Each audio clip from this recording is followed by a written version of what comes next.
Pai, do Filho e do Espírito Santo. Amém. O anjo do Senhor anunciou a Maria, ela concebeu do Espírito Santo. Ave Maria, cheia de graça, o Senhor é convosco, bendita sois vós entre as mulheres, bendito é o fruto do vosso ventre, Jesus. Santa Maria, Mãe de Deus, rogai por nós, pecadores, agora e na hora de nossa morte. Amém. Eis aqui a serva do Senhor, faça-se em mim segundo a vossa palavra. Ave Maria, cheia de graça, o Senhor é convosco, bendita sois vós entre as mulheres, bendito é o fruto do vosso ventre, Jesus. Santa Maria, Mãe de Deus, rogai por nós, pecadores, agora e na hora de nossa morte. Amém. E o Verbo divino se fez carne e habitou entre nós. Ave Maria, cheia de graça, o Senhor é convosco, bendita sois vós entre as mulheres, bendito é o fruto do vosso ventre, Jesus. Santa Maria, Mãe de Deus, rogai por nós, pecadores, agora e na hora de nossa morte. Amém. Rogai por nós, Santa Mãe de Deus, para que sejamos dignos das promessas de Cristo. Oremos, infundi, Senhor, em nossas almas a vossa graça, como vos pedimos, para que nós, que pela anunciação do anjo viemos a saber o mistério de vossa encarnação, paixão e morte de cruz, cheguemos um dia à glória eterna dos céus pelo mesmo Cristo, Senhor nosso. Amém. Caríssimo irmão e irmã, hoje nos encontramos para meditar a liturgia dessa terça-feira da primeira semana da Quaresma, onde o Evangelho, como veremos, é conhecido nosso. É um trecho daquilo que não lemos na quarta-feira de cinzas. Na quarta-feira de cinzas vimos o texto do Evangelho que nos mostrava e nos falava do jejum, da esmola, ou seja, a caridade e a oração. E, justamente no trecho da oração, o Senhor ensinava o Pai Nosso. E nós temos, justamente, hoje, em São Mateus, a versão completa, mais completa do Pai Nosso. Mas meditaremos depois da primeira leitura. Passemos à primeira leitura. Leitura do livro do profeta Isaías. Isto diz o Senhor: assim como a chuva e a neve descem do céu e para lá não voltam mais, mas vêm irrigar e fecundar a terra e fazê-la germinar e dar semente para o plantio e para a alimentação. Assim a palavra que sair de minha boca não voltará para mim vazia. Antes realizará tudo o que for da minha vontade e produzirá os efeitos que pretendi ao enviá-la. É muito belo estes dois únicos versículos que aqui se apresentam, mas nós devemos entrar na profundidade daquilo que o Senhor tem a nos dizer.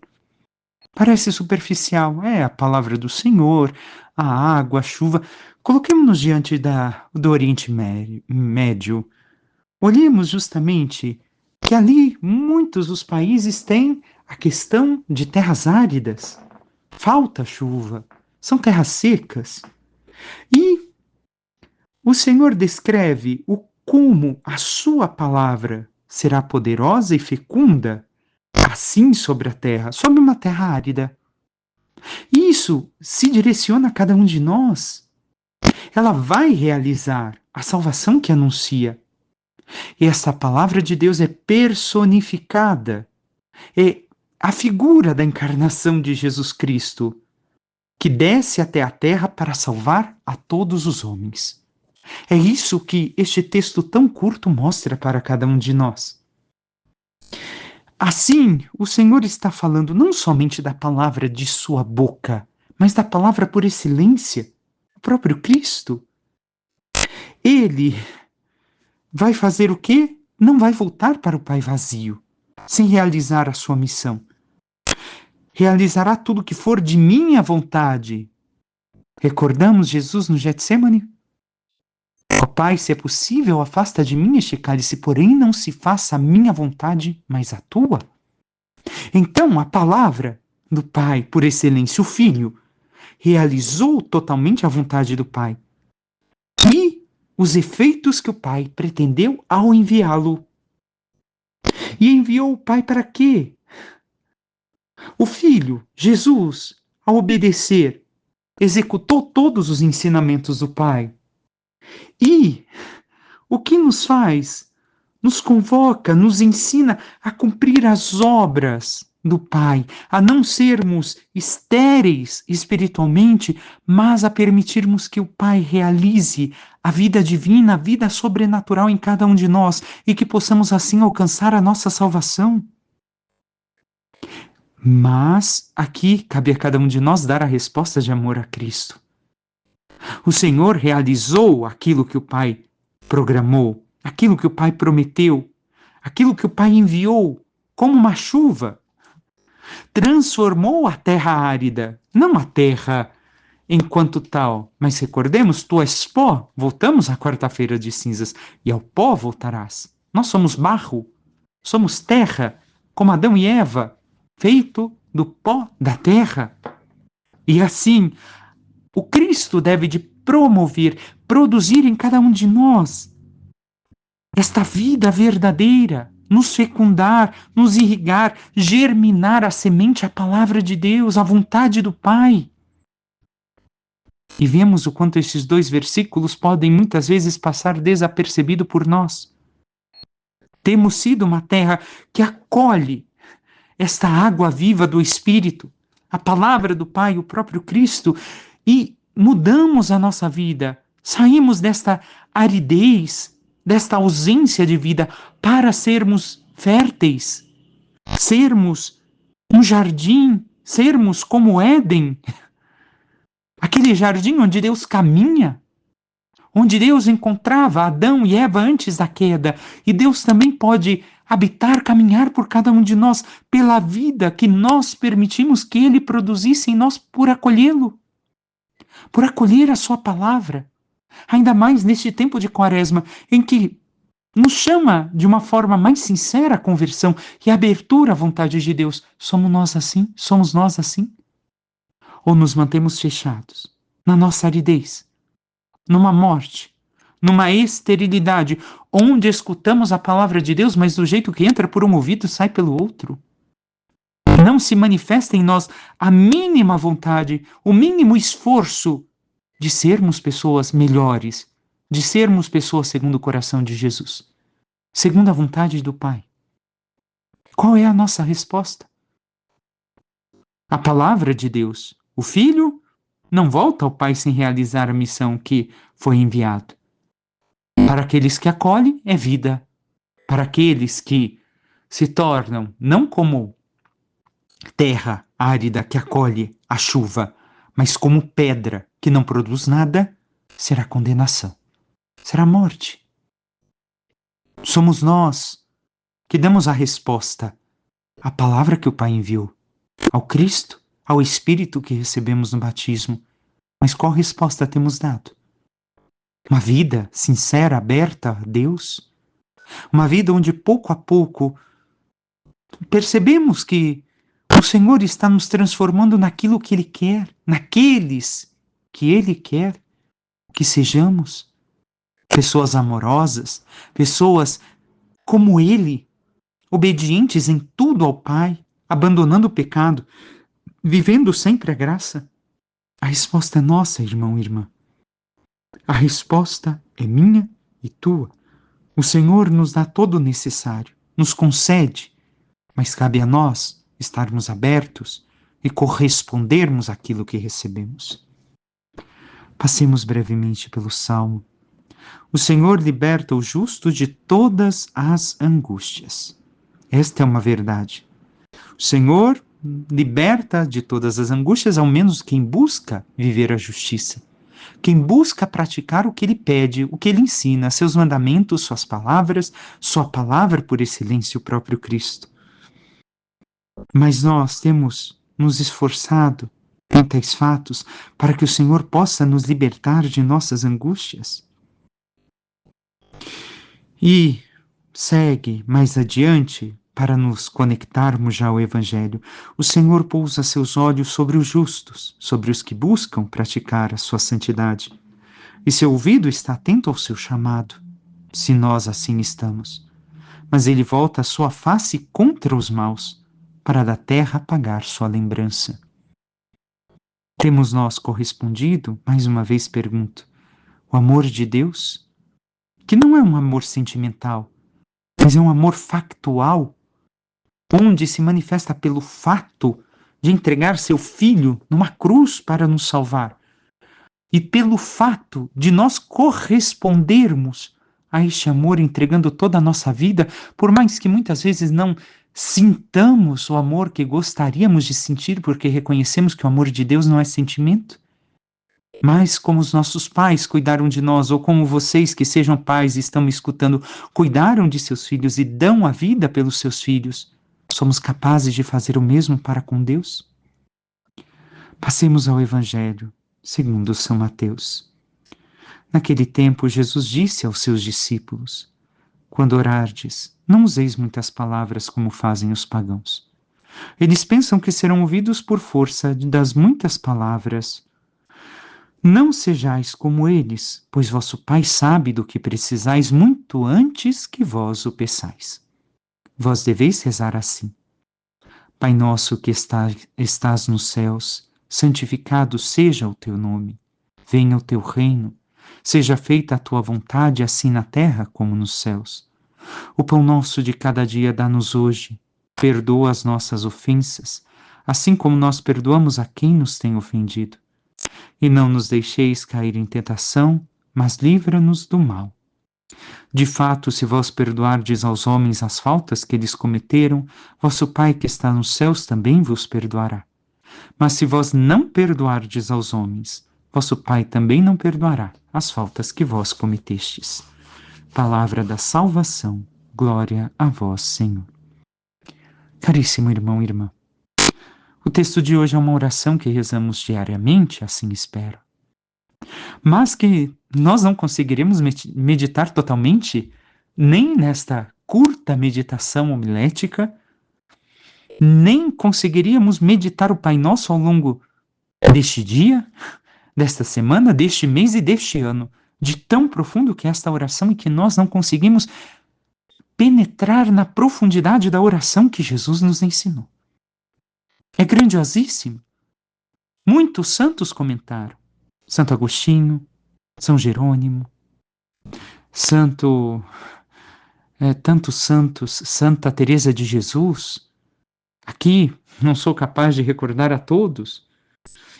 Ou ainda os santos orientais, os padres orientais, tantos comentaram o Pai Nosso, ao ponto que é tão profundo que não sabemos meditar profundamente. Mas vamos ao texto, aquilo que podemos hoje empreender no curto espaço de tempo que temos, ainda que eu às vezes acho que me prolongo um pouco. Recordemos, estamos em sintonia com a quarta-feira de cinzas, o trecho do texto que não foi lido, quando Jesus fala da oração. E Jesus diz o quê? Que não devemos multiplicar nossas palavras como fazem os pagãos. O que Jesus quer dizer com isso? Que não podemos falar muito na oração? Não. Jesus quer nos mostrar que o foco da nossa oração está em Deus e não nas palavras. Podemos e devemos usar as palavras, mas não é que a palavra é mágica, contém uma magia, como muitos hoje pagãos utilizam. Ai, me ensina uma oração forte. Não é a oração, é a fé. É o meu relacionamento com Deus. O foco está ali, no meu relacionar com o Pai. E nós compreendemos que a oração é verdadeiramente isso? Seja no Pai Nosso, no nosso terço, na oração espontânea, nós compreendemos que a nossa oração, o foco deve de estar em Deus e não em nós, e não nas palavras somente. Eu tenho que selecionar as palavras. Jesus diz, o Pai sabe muito mais do que nós, o que nós precisamos. E podemos até entrar aqui, podemos pedir, como alguns dias atrás meditávamos, as coisas materiais ao Pai. Santo Tomás de Aquino vai responder, sim, podemos, desde que essas coisas sejam em vista da nossa salvação. Se for em vista da nossa perdição ou do pecado, não peçamos. Se aquilo vai nos fazer mal e nos condenar, o Pai não nos concederá. Então, vejamos, o Pai não vai escutar por causa das nossas muitas palavras ou das palavras corretas que empreguemos, mas sim se nós colocamos o foco na nossa intimidade com Ele, em estarmos em sintonia, em união, em relação com a Trindade. E ainda, o que mais devemos de prender aqui?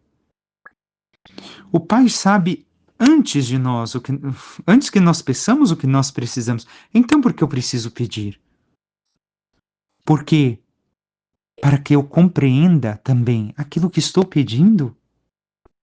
Muitas vezes, nós não compreendemos o que realmente necessitamos e pedimos coisas desnecessárias, mas ao pedir algumas vezes, nós podemos empreender o que nós estamos necessitando ou não, ou que se estamos pedindo errado. O Pai sabe do que precisamos antes do que pedimos. O que Jesus quer dizer ainda mais com isso? Não é inútil a oração. Ele mostra só que pedindo com fé e humildade, ninguém deixará de ser ouvido, porque não se exprimiu bem, nem disse muito. A oração é indispensável de nossa parte, em reconhecimento da nossa dependência e para manifestarmos o desejo dos bens que Deus nos promete e libera e nos concede, e nos dispormos a recebê-lo dignamente. E de que não é desnecessária. Dá logo Jesus a prova ensinando como nós devemos rezar. E assim, como devemos rezar? Como devemos solicitar as coisas ao Pai?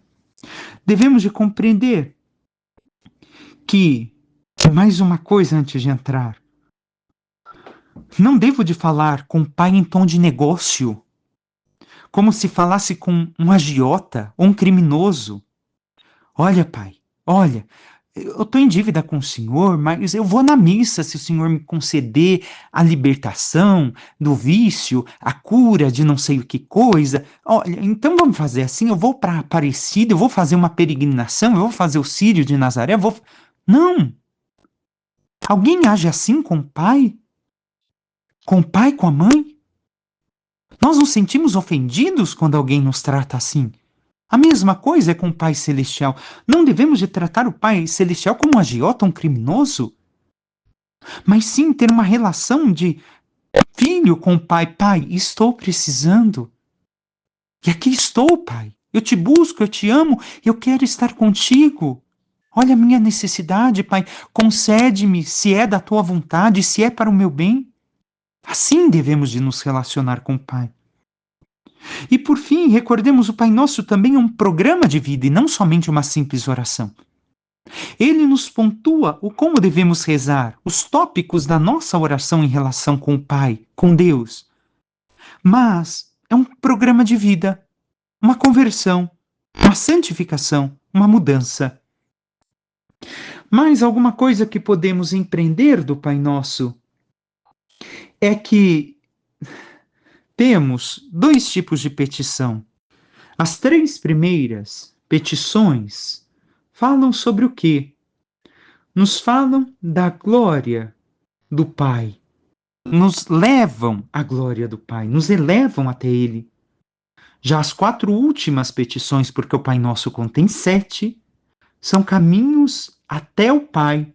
Nos oferece nossa miséria e a sua graça, nos fala o Catecismo da Igreja Católica. Então compreendemos a primeira parte, a glória do Pai, que nos atrai. E a segunda mostra a nossa miséria e a graça do Pai, que pode ser derramada sobre nós. Entremos agora no Pai Nosso.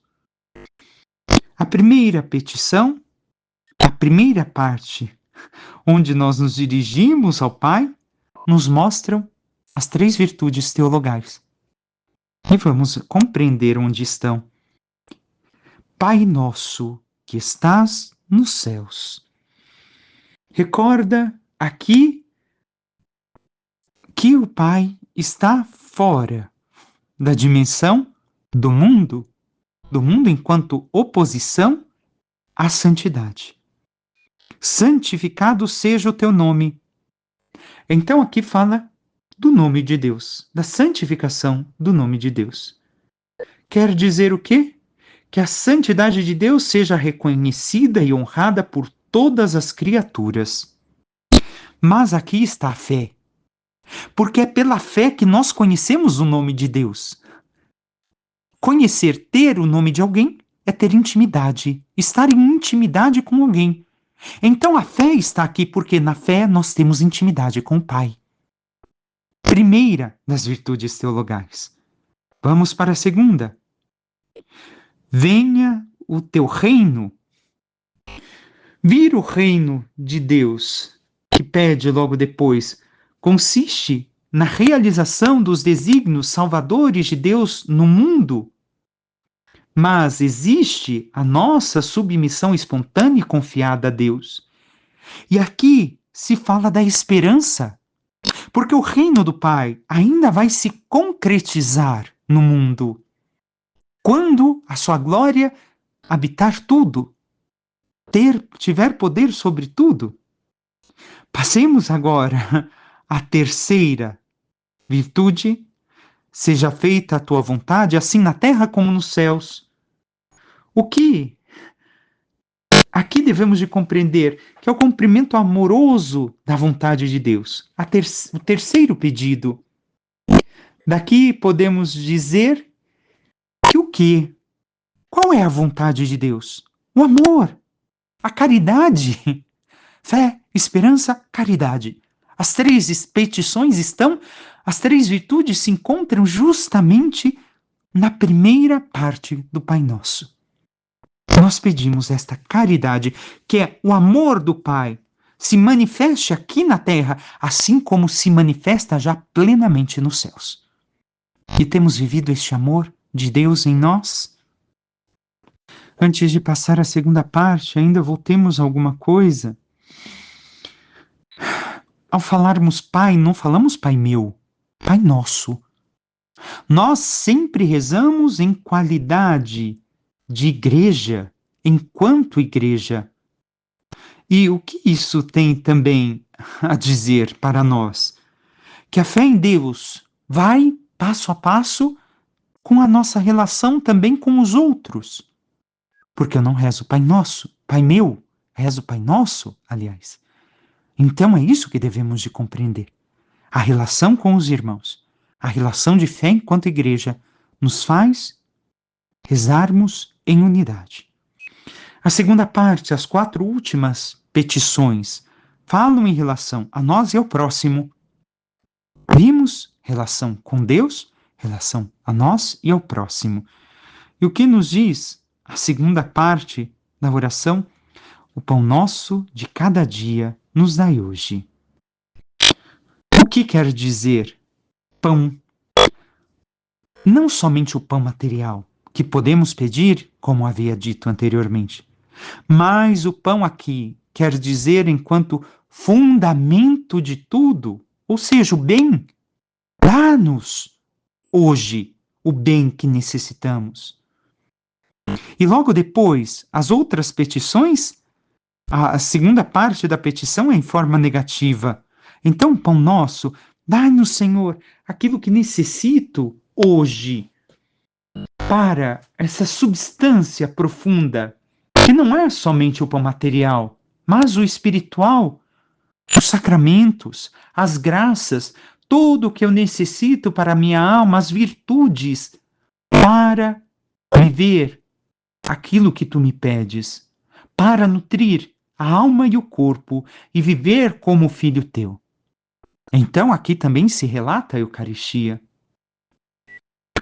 Perdoa as nossas ofensas, assim como nós perdoamos a quem nos tem ofendido. O que quer dizer aqui o Senhor? Em outra tradução fala dívidas. Por que é a quinta, já que nós pedimos a quinta petição? Por que fala dívidas outra tradução e não ofensas? Porque tem pessoas que nunca ofenderam, que são santas. Os anjos são santos, não têm ofensas, mas têm uma dívida imensa para com Deus, com aquilo que recebem e receberam de Deus. Maria Santíssima, toda santa, não teve nenhum pecado, nunca ofendeu ninguém e nem se deixou ofender e carregou ofensa de ninguém. Então, ela tem uma dívida imensa para com Deus. Porque tudo que Deus lhe concedeu nesta vida e lhe concede na eternidade é uma dívida grandíssima, assim como nós temos uma dívida imensa para com Deus. Mas entremos nessa questão de perdoar, de dar este perdão, perdoar a dívida, a ofensa. É reconhecer também a nossa condição de pecadores. Não somente recordar os pecados, mas reconhecer a nossa condição de pecadores. E por isso perdoo o próximo, porque sei que é tão fraco como eu. E reconheço a minha condição de pecador e que sou fraco. Por isso, eu devo de conceder essa libertação, pois o Pai mesmo me perdoa. E se eu não sou capaz de perdoar, eu não sou capaz de receber o perdão. Não nos deixes cair em tentação, mas livra-nos do mal. Mas, aqui o que quer dizer? Afastar dos males, do pecado. Mas o mal aqui é personificado, é o maligno. E se nós olharmos, então o Pai Nosso inicia falando do Pai, e na outra ponta da oração encerra falando do maligno, que nós sabemos quem é, do demônio. Fala do Pai e pede que nos livre do maligno. E assim, nós vemos e pedimos ao Senhor que não nos deixe entrar no meio da provação. Não nos leves, não nos carregues ao meio da tentação, porque ali ficamos desnorteados, Senhor. Mas a tentação é uma prova, na qual nós provamos o nosso amor a Deus, a nossa fidelidade a Ele, como a fidelidade ao esposo, à esposa, ao noivo, à noiva, ao namorado, à namorada. Então pedimos ao Senhor que nos auxilie, não permita que nós fraquejemos e cedamos ao mal, ao demônio, mas que continuemos firmes na sua graça. E o Senhor, de fato, encerra dizendo que na sétima petição é justamente a questão do diabo, a origem dos pecados e das desgraças.